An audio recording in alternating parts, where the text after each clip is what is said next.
আজি আমাৰ অসম কয়াকুছি গ্ৰন্থ আৰু বাণিজ্য মেলাৰ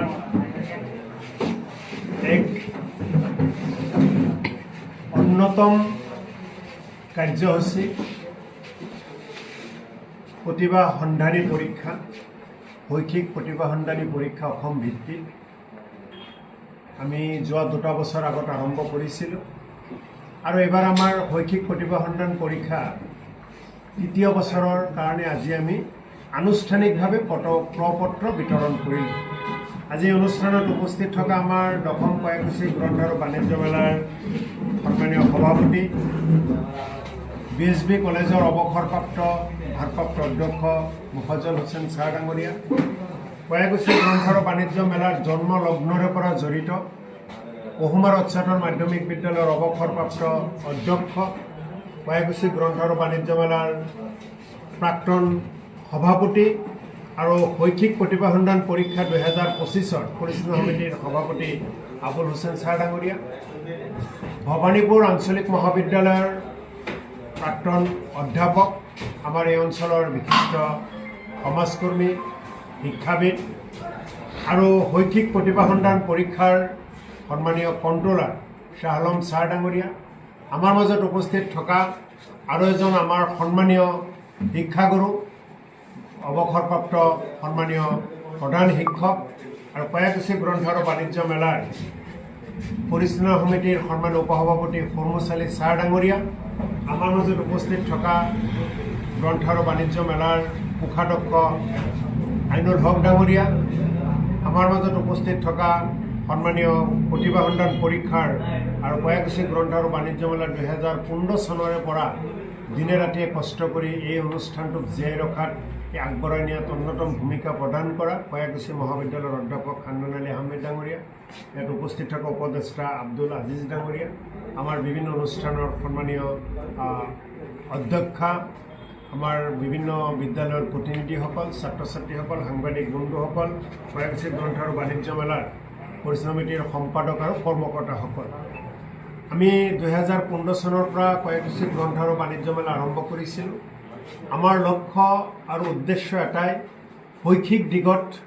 আমাৰ অঞ্চলসমূহক আগবঢ়াই লৈ যাব লাগে। ছাত্ৰ ছাত্ৰীসকলৰ উত্তৰণৰ কাৰণে, ছাত্ৰ ছাত্ৰীসকলৰ বিকাশৰ কাৰণে আমি কাম কৰিব লাগে, বিভিন্ন কাৰ্যসূচী ল'ব লাগে, যি কাৰ্যসূচীৰ জৰিয়তে ছাত্ৰ ছাত্ৰীসকলে বিভিন্ন ধৰণে আগবাঢ়ি যোৱাৰ ক্ষেত্ৰত সহায়ক যাতে হয় তাৰ প্ৰতি আমি সদায় লক্ষ্য ৰাখোঁ। এই অঞ্চলৰ ৰাইজে যোৱা 9টা বছৰ যথেষ্ট সহায় সহযোগিতা কৰিছে, অসমৰ বিভিন্ন প্ৰান্তৰ বিভিন্ন ব্যক্তিসকলে আমাক সহযোগিতা কৰিছে, যাৰ কাৰণে আমি সফল হৈছোঁ আৰু সফল হৈ সফলতাৰ বাটেৰে আগবাঢ়ি যোৱাৰ কাৰণে আমি 10ম বছৰত এইবাৰ আমি বিভিন্ন কাৰ্যসূচী হাতত লৈছোঁ আৰু তাৰে ভিতৰত অন্যতম এটা কাৰ্যসূচী হৈছে শৈক্ষিক প্ৰতিভা সন্ধানী পৰীক্ষা। আৰু শৈক্ষিক প্ৰতিভা সন্ধানী পৰীক্ষা এইবাৰ আমি 3য় বছৰত ভৰি দিলোঁ। যোৱা বছৰ 3200ৰ ওপৰত ছাত্ৰ ছাত্ৰীসকল আহিছিল আৰু তেওঁলোকে ইয়াতে সুকলমে পৰীক্ষা দিছিল। আমাৰ পৰিচালনা সমিতিও যথেষ্ট সুন্দৰভাৱে পৰিচালনা কৰিছিল। এই অঞ্চলৰ বিভিন্ন শিক্ষানুষ্ঠানৰ মুৰব্বীসকল, শিক্ষাগুৰুসকলে সহযোগিতা কৰিছিল। এইবাৰো আমি এই পৰীক্ষাৰ আয়োজন কৰিছোঁ আৰু এইবাৰ আমি আশা কৰিছোঁ যে 5000ৰ ওপৰৰ ছাত্ৰ ছাত্ৰীসকলে শৈক্ষিক প্ৰতিভা সন্ধানী পৰীক্ষাত অংশগ্ৰহণ কৰিব। ইতিমধ্যে আমাৰ কৰ্মকৰ্তাসকলৰ লগতে মোলৈ বিভিন্ন অনুষ্ঠানৰ শিক্ষাগুৰুসকলে, ছাত্ৰ ছাত্ৰীসকলে যোগাযোগ কৰি আছে। আপোনালোকৰ জৰিয়তে মই কথাখিনি কি আমাৰ ইয়াৰ কাৰণে কৰি মই সংক্ষেপে কৈ দিছোঁ। পৰীক্ষাৰ তাৰিখ আৰু সময় 30 নৱেম্বৰ। অহা 30 নৱেম্বৰে কয়াকুছি গ্ৰন্থ আৰু বাণিজ্য মেলাৰ প্ৰতিভা সন্ধানী পৰীক্ষা অনুষ্ঠিত কৰা হ'ব। পুৱা 10 বজাৰ পৰা দুপৰীয়া 1 বজালৈ। পুৱা 10 বজাৰ পৰা দুপৰীয়া 1 বজালৈ কয়াকুছি অঞ্চলৰ বজাৰৰ গাতে লাগি থকা বিভিন্ন অনুষ্ঠানত এই পৰীক্ষা কেন্দ্ৰসমূহ হ'ব আৰু এডমিট কাৰ্ড যেতিয়া প্ৰদান কৰা হ'ব তেতিয়া নিশ্চিতভাৱে কাৰ পৰীক্ষা কেন্দ্ৰ ক'ত পৰিছে নিশ্চিত তথ্য তাত লাভ কৰিব। আৰু আজি আমি এই প্ৰপত্ৰ আমাৰ বিতৰণ কৰাৰ ডেট আজি তাৰিখ আছিল, অৰ্থাৎ আজি 7 তাৰিখ। আজি 7 অক্টোবৰ তাৰিখে প্ৰপত্ৰ বিতৰণৰ তাৰিখ। প্ৰপত্ৰ জমা দিয়াৰ অন্তিম তাৰিখ হৈছে 7 নৱেম্বৰ। এই প্ৰপত্ৰ আমি বিতৰণ কৰিম। অন্তিম তাৰিখ হৈছে 7 নৱেম্বৰ আৰু জমা দিয়াৰ স্থান হৈছে কাৰ্যালয় প্ৰতিভা সন্ধানী পৰীক্ষা 10ম কয়াকুছি গ্ৰন্থ আৰু বাণিজ্য মেলা, আমিৰ কমপ্লেক্স। আৰু আমাৰ ভবানীপুৰৰ পৰা যেতিয়া অহা যায় নেশ্যনেল হাইৱে ভবানীপুৰৰ পৰা কয়াকুছিলৈ যেতিয়া অহা যায় কয়াকুছি বজাৰ পোৱাৰ আগতে যি পেট্ৰল পাম্প আছে তাৰ অপজিট আৰু বৰপেটাৰ পৰা যেতিয়া আহিব কয়াকুছি বজাৰ পাৰ হৈ পেট্ৰল পাম্প যিটো পোৱা যায় আহোঁতে যিটো লেফ্ট ছাইডত হ'ব তাৰ অপজিট আমিৰ কমপ্লেক্স তাৰে ভিতৰত আমাৰ এই কাৰ্যালয় আছে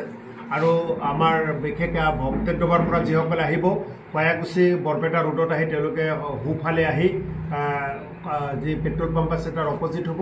বাকী বৰবেলা কালজাৰ এই অঞ্চলৰ হাউলীয়া অঞ্চলৰ পৰা যিসকলে ঝাৰাবাৰী হৈ আহিব তেওঁলোকে কয়াকুছি বজাৰ ভবানীপুৰৰ পৰা আহোঁতে কয়াকুছি বজাৰ পাৰ হৈ পেট্ৰল পাম্পৰ অপজিট বনবাহৰৰ ৰাস্তা দি আহিলে তেওঁলোকে ৰাস্তাৰে আহি তেওঁলোকে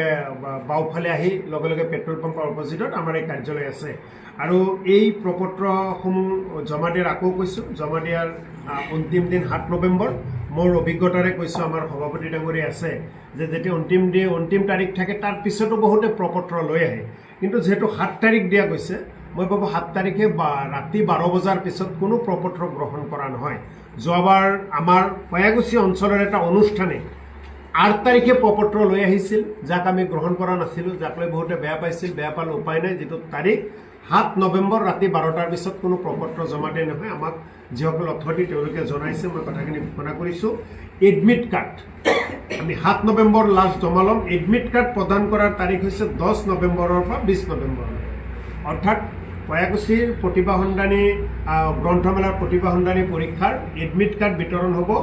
10 নৱেম্বৰৰ পৰা 20 নৱেম্বৰলৈ এই কাৰ্যালয়ৰ পৰাই হ'ব এই কাৰ্যালয়ৰ পৰা ৰাতিপুৱা 10 বজাৰ পৰা আৰম্ভ কৰি সন্ধিয়া 7 বজালৈ প্ৰপত্ৰসমূহ বিতৰণ কৰিব আৰু এই প্ৰতিভা সন্ধানী পৰীক্ষাত যোৱা 2 বছৰ আমি এটা 3টা শাখাত কৰিছিলোঁ ক শাখা হৈছে 3য় শ্ৰেণীৰ পৰা 5ম শ্ৰেণীলৈ খ শাখা হৈছে 6ষ্ঠ শ্ৰেণীৰ পৰা 8ম শ্ৰেণীলৈ আৰু ঘ শাখা হৈছে 9ম শ্ৰেণীৰ পৰা 10ম শ্ৰেণীলৈ আমি 3টা শাখাত প্ৰথম দ্বিতীয় আৰু তৃতীয় আমি যিসকলে পজিশ্যন পায় তেওঁলোকক আমি তেওঁলোকৰ চাৰ্টিফিকেট আমি প্ৰদান কৰিছিলোঁ ট্ৰফি প্ৰদান কৰিছিলোঁ আৰু তেওঁলোকৰ লগত তাৰ কাৰণে চাহ জলপানীৰ কাৰণে তেওঁলোকক যিটো আমি মাননি এটা দিওঁ সেইখিনিও আমি দিছিলোঁ এইবাৰ আমি আমাৰ এই প্ৰতিভা সন্ধানী পৰীক্ষাৰ যি পৰিচালনা সমিতি আছে গ্ৰন্থমেলা পৰিচালনা সমিতি সকলোৰ লগত আলোচনা কৰি এইবাৰ আমি পুৰস্কাৰসমূহ আৰু অলপ বঢ়াই দিছোঁ এইবাৰ 3টা শাখাত আমি পুৰস্কাৰসমূহ দিম 3টা শাখাত প্ৰথম পুৰস্কাৰ তেওঁলোকে চাৰ্টিফিকেট পাব তেওঁলোকে বঁটা পাব আৰু নগদ 25,000 টকা তেওঁলোকৰ জলপানীৰ বাবে আগবঢ়োৱা হ'ব প্ৰথম পুৰস্কাৰ 3টা শাখাত দ্বিতীয় পুৰস্কাৰ 3টা শাখাত 20,000 টকা তেওঁলোকে পাব চাৰ্টিফিকেট আৰু বঁটা তৃতীয় পুৰস্কাৰ 15,000 টকা পাব চাৰ্টিফিকেট আৰু বঁটা আৰু তাৰ লগে লগে এই 3টাত ক খ গ 3টা শাখাত এই প্ৰথম দ্বিতীয় আৰু তৃতীয় মানে 3টা পজিশ্যন পালে তাৰ পিছতো 22টা পজিশ্যন দখল কৰা অৰ্থাৎ ক খ গ শাখাত 1ৰ পৰা 25তম যিসকলে পজিশ্যন পাব বা আমি তেওঁলোকক 1 2 3 ফাৰ্ষ্ট ছেকেণ্ড থাৰ্ডক আমি 25, 20 আৰু 15,000 টকা বাকী ট্ৰফি চাৰ্টিফিকেট দিম বাকীসকলক বাকী যি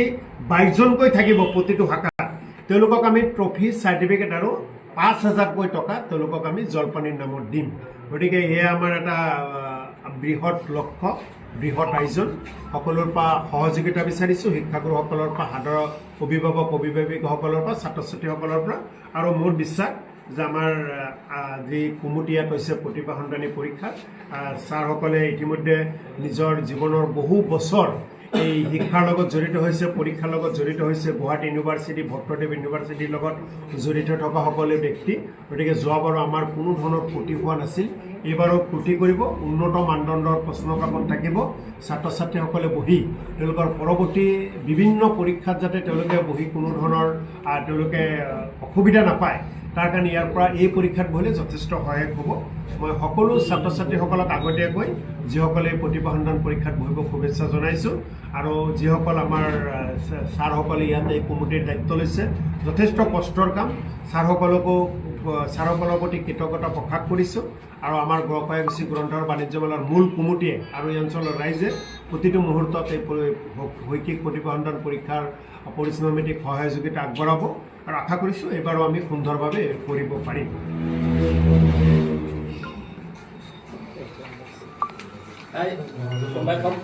আৰু কোনোবাই আছা আহিছে নেকি?